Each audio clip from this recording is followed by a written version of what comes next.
Here we have a Toft ATB 24 at SAE-LA, which is hooked up to an HD24.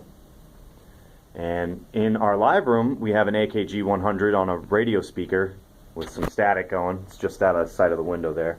And that microphone it's plugged into mic panel number 3 out there. So let's discuss the signal flow of this board real quick and give you a basic idea of how this works.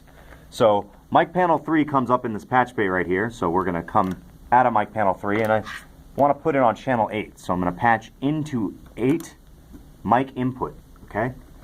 We're also going to take a patch and just patch it into mic 3's input and just leave it hanging. This is called a dead patch, and it's keeping the 48 volts that's going to travel from mic input 8 to mic panel 3 from attempting to come down this patch point and splitting up your voltage a bit. You want the full 48 volts going to the microphone. So let's come to channel 8 and let's turn on those 48 volts. Someone didn't zero this out, so let's turn that on, and now let's slowly turn up the gain.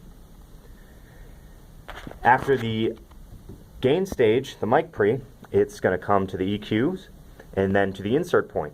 The insert point comes out of the board, comes to this patch bay, and then it's half normal, so without a patch it returns immediately back to that same spot and continues on through the channel. So after that it comes to the aux sends, and then from there it comes down to your send fader, which we're going to turn up. You can see we got some signal there, light came on, and the send fader feeds the direct out of this board. And in this room we have the direct out normaled over here.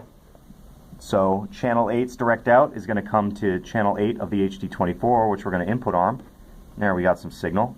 And from there, it comes back to the monitor path on the board, same channel. Channel 8's monitor path, okay? So we're going to slowly turn up this monitor pot. Put it up till about noon, why not? And then from there, it's going to travel down the stereo bus to the master fader, which I'm going to put at unity. You can see it's starting to dance some lights around. And from the master fader, it feeds the control room. So let's turn up the control room. And there's our signal.